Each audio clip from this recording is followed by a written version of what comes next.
Hola amigos, bienvenidos a mi espacio, soy David Parcerisa.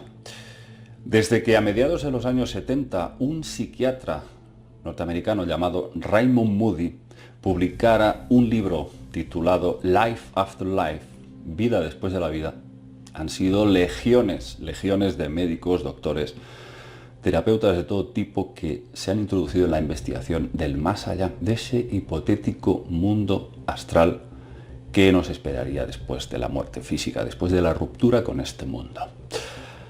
Se ha intentado desde todos los puntos de vista químicos, científicos, intentar desacreditar esas experiencias del túnel, de ver ese famoso túnel que conduce a una luz al final, intentando explicarlo todo por base de una serie de reacciones químicas en el cerebro, endorfinas, todo tipo de sustancias, incluidos, por supuesto, los habituales anestésicos. Sin embargo, los hechos hablan de otra cosa que está más allá de toda esta índole alucinatoria que algunos han intentado explicar.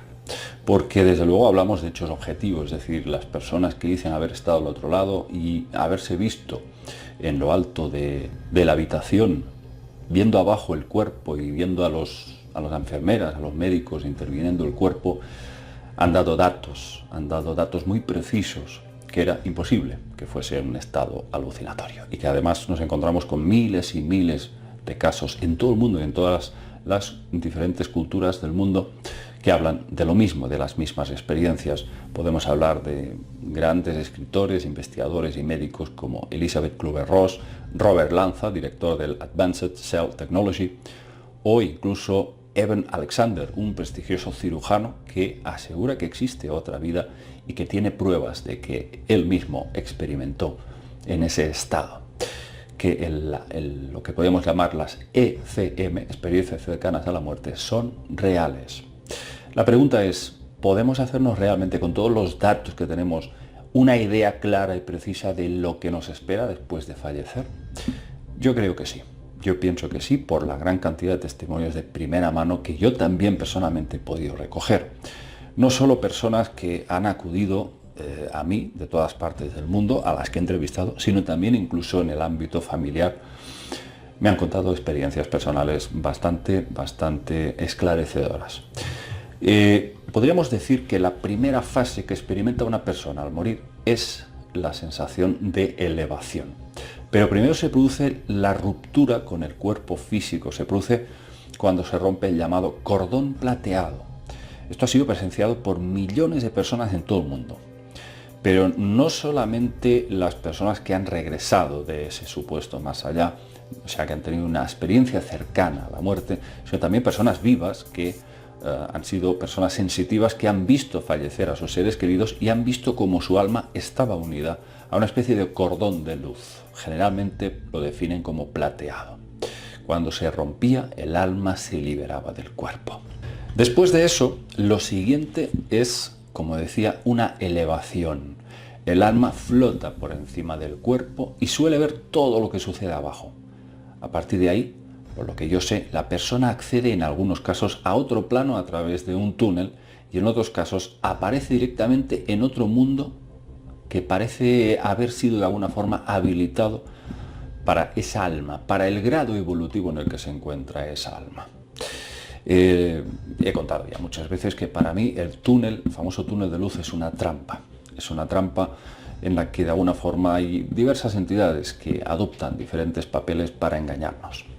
Es solamente mi opinión en base a lo que he podido estudiar. Yo pienso que simplemente el lugar donde deberíamos estar destinados, no hay un camino claro para ir, no hay ningún túnel, ninguna especie de trayecto, sino que simplemente cuando fallecemos, en función de nuestro grado evolutivo, aparecemos en ese lugar. Hay casos en los que después de la muerte la persona sufre el llamado periodo de turbación. Eso es muy habitual. La conciencia está confusa y depende también muchas veces de las circunstancias de la muerte de esa persona. Si ha muerto violentamente o simplemente lo más común, con morfina y anestésicos. La conciencia queda como aletargada, confusa, navega sin rumbo y los recuerdos de lo que fue en vida van surgiendo progresivamente, pero tarda un tiempo. Ese es el llamado periodo de turbación.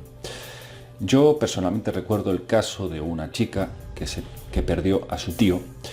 Al cabo de una semana, de noche, ella sintió cómo se desplazaba fuera de su cuerpo.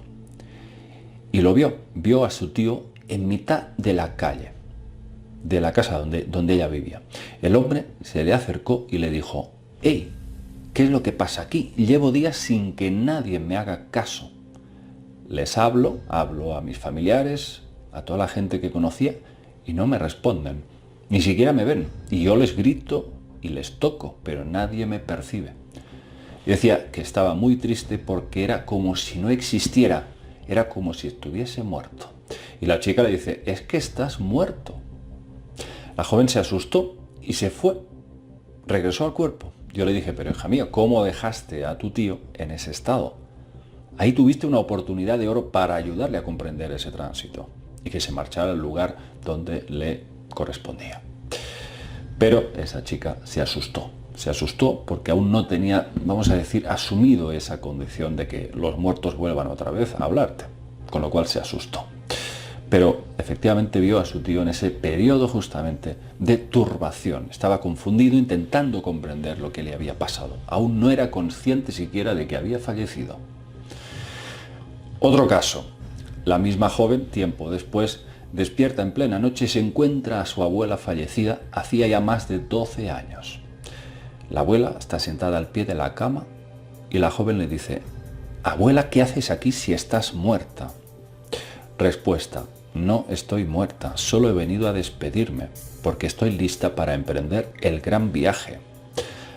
La joven le dice: «Abuela, ¿a dónde vas?». Y ella responde: «Ya no soy abuela, ahora soy luz». Curiosa respuesta. Vamos a analizar ahora el tema de los suicidas, un tema muy polémico y que desde el punto de vista católico ha habido desde siempre mucha controversia. Antiguamente, como sabéis, se creía que los suicidas no merecían sepultura. Algo que personajes como Lutero, por ejemplo, estuvo prácticamente toda su vida luchando para que los suicidas también tuviesen ese derecho de la sepultura. Mi opinión personal, pienso que, desde luego, negarles derechos a los suicidas es una auténtica aberración. Os lo digo sinceramente. Las personas que se quitan la vida han sido, vamos a decir, presas de unos instintos que debemos de intentar ser comprensivos con los mismos. Os voy a ofrecer un caso. El caso de una mujer cuya hermana se había suicidado.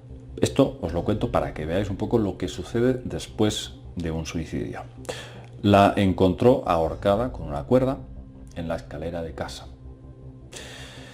La mujer sufría depresión desde hacía décadas y dejó una nota diciendo que no podía más. Una noche, esa mujer tuvo un sueño en el que se le presentó su hermana suicidada. Y le decía que cada mediodía ella volvía a ahorcarse. Justo al mediodía fue la hora en la que perpetró ese suicidio. Y lo curioso es que esa mujer, el espíritu de esa mujer, revivía ese horror cada día y le mostraba a su hermana diferentes cuerdas de distintos tamaños y colores y le decía: «Fíjate, cada día elijo una cuerda distinta para ahorcarme».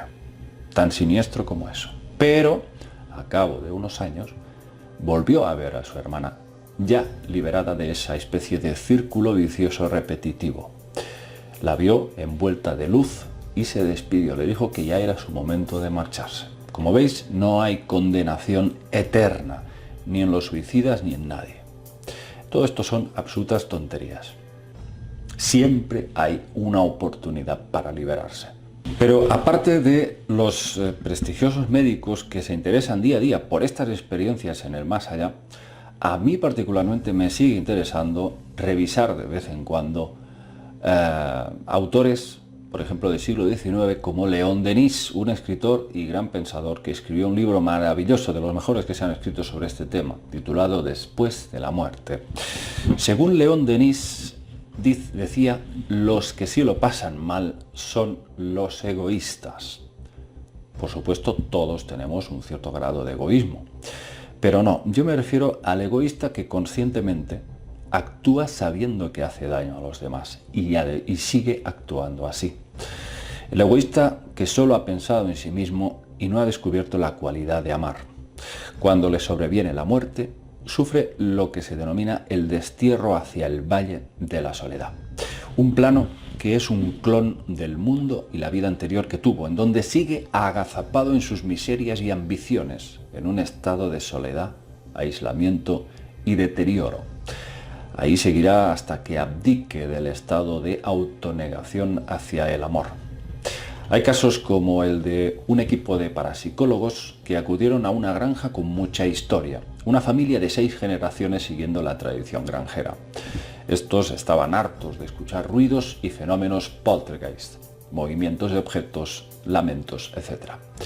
Trajeron ahí a una medium y esta describió la presencia del espíritu de un anciano que pertenecía a esa familia y que había fallecido en el siglo XVIII y aún estaba ahí, causando molestias de todo tipo.